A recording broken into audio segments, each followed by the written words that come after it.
안녕하세요. 코로나19 사태로 인해 온라인으로 학교 수업을 진행해야 되는 상황에서 어떻게 수업을 준비해야 할지 감을 못 잡으신 분들이 많으실 텐데요. 온라인 수업을 진행했던 경험을 바탕으로 영상 강의를 기반으로 온라인 수업을 진행하는 과정에 대해 이야기를 해보고자 합니다. 이를 살펴보기 전에 온라인 수업의 특징을 파악할 필요가 있습니다. 먼저 온라인 수업은 컴퓨터 하나로 모든 수업을 진행할 수 있습니다.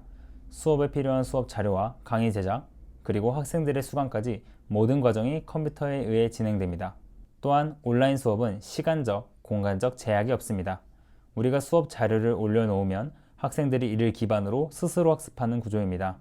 이러한 구조는 우리가 기존에 학교에서 진행되는 방식과는 조금 다르다고 볼 수 있습니다. 이러한 특징 때문에 온라인 수업을 준비하고 진행하는 데 여러 고충이 발생합니다. 먼저 컴퓨터 하나로 모든 수업을 진행할 수 있기 때문에 컴퓨터 하나만으로 수업을 진행해 보신 적이 없는 분들에게는 낯선 환경입니다. 이미 여러 선생님들이 수업에 활용할 수 있는 많은 플랫폼들을 발굴해 주시고 계신데 이를 어디에 활용할 수 있을지 감을 못 잡으시는 분들 또한 많으시더라고요. 그래서 이를 극복하기 위해서 이 과정을 한번 전체적으로 살펴볼 필요가 있습니다. 두 번째로 수업의 시간적, 공간적 제약이 없기 때문에 수업에 대한 학생들의 반응을 알기 어렵습니다. 제 생각엔 이게 가장 치명적인데요. 우리가 보통 오프라인, 즉 대면으로 하는 강의에서는 학생들의 반응을 많이 보게 되죠. 예를 들어 자는 학생이 있다거나 하품을 하는 학생이 있다면 잠깐 시험 가는 얘기를 할 수 있는 것처럼 말이죠. 그런데 온라인 강의에서는 이런 걸 할 수가 없기 때문에 학생들의 반응을 알기가 어렵습니다. 그래서 진행하고 있는 강의가 맞는 방향으로 가는지, 맞는 속도로 가는지 알기가 어렵죠. 그래서 우리가 이러한 고충을 어떻게 하면 최소화할 수 있을지 생각해 보기 위해 대략적인 온라인 수업 준비 과정을 알아보겠습니다. 먼저 수업 플랫폼을 준비합니다. 다음으로는 교환을 작성해 줍니다. 이제 그 교환을 바탕으로 강의를 녹화하고 녹화된 강의를 수업 플랫폼에 게시하여 학생들이 수강할 수 있도록 합니다. 혹은 작성된 교환을 가지고 실시간으로 수업을 진행할 수도 있습니다. 한 차시 수업이 진행된 후에는 피드백을 수렴하고 이를 반영하여 다음번 수업을 제작하고 준비하는 데 반영합니다. 따라서 온라인 수업의 진행 과정은 크게 이렇게 진행된다고 볼 수 있습니다. 이제 세부적으로 어떤 과정을 거쳐야 하는지 알아보겠습니다. 먼저 수업 플랫폼을 준비해야 합니다. 우리가 학교의 교실이라는 공간에서 공지사항을 알리고 숙제를 검사하듯이 온라인상에서도 이를 대신해줄 공간이 필요합니다.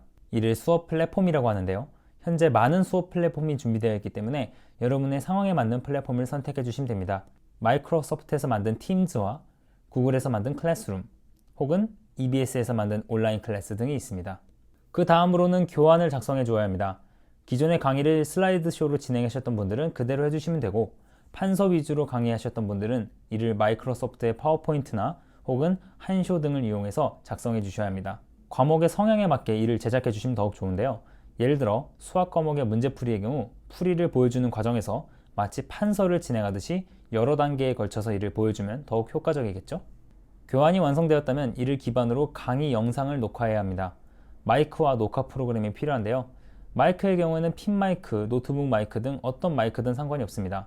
하지만 노트북 마이크는 음질이 그렇게 좋지 않기 때문에 추천해드리진 않습니다. 녹화 프로그램의 경우 윈도우즈 10을 사용하시는 분들은 윈도우스 키와 G키를 함께 누르면 나오는 게임 녹화 기능을 사용하시고 맥을 사용하시는 분들은 커맨드 쉬프트 O를 눌러 나오는 화면 기록 기능을 사용하시면 좋습니다. 아마 여러분들 중 대다수가 스마트폰용 이어폰을 가지고 계실 텐데요. 여기에 달린 마이크를 활용하셔도 좋습니다.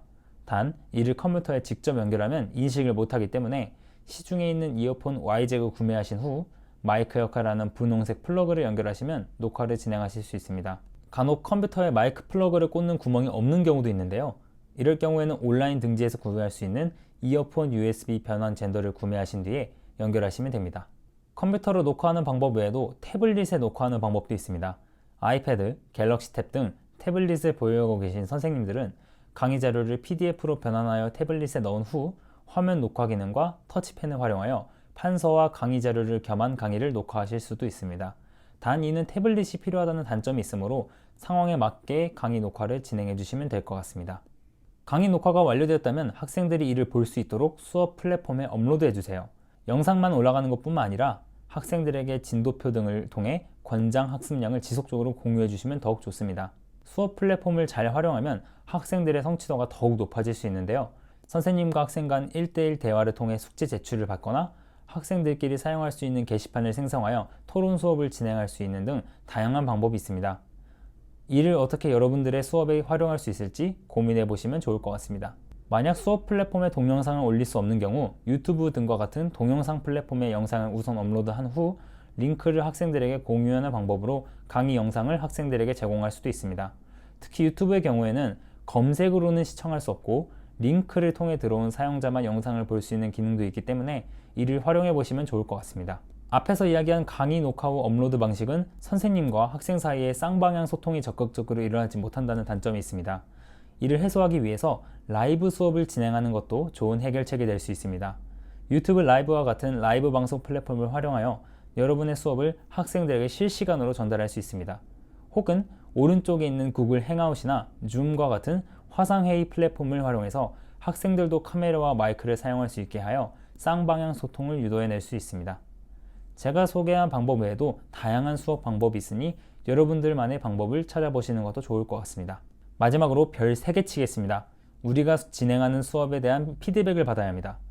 여러분 중 대부분은 온라인 수업이 처음이고 수업을 진행하다 보면 우리가 맞는 길을 가는지 잘 모릅니다. 따라서 우리가 만든 수업을 듣는 학생들의 의견을 적극 수렴해야 합니다. 예를 들어 목소리가 너무 작다거나 진도가 너무 빠르다고 하는 피드백은 우리가 더 나은 수업을 만드는 데 도움이 되겠죠. 구글 폼이나 네이버 폼 등을 이용해 한 차시 수업이 끝날 때마다 반드시 설문을 받아주세요. 작은 차이 하나가 더욱 질 좋은 수업을 만들어낼 수 있습니다. 제가 오늘 드리고 싶었던 이야기는 여기까지입니다. 이 내용을 바탕으로 여러 선생님들이 올려주시는 자료를 참고하시면 온라인 수업을 어떻게 시작하지? 라는 고민은 어느 정도 해소되실 거예요. 오늘도 열심히 교육을 위해 노력해주시는 모든 선생님들을 응원합니다. 이 영상이 여러분들의 수업 준비에 어느 정도 도움이 되셨으면 하는 바람입니다. 감사합니다. BT였습니다.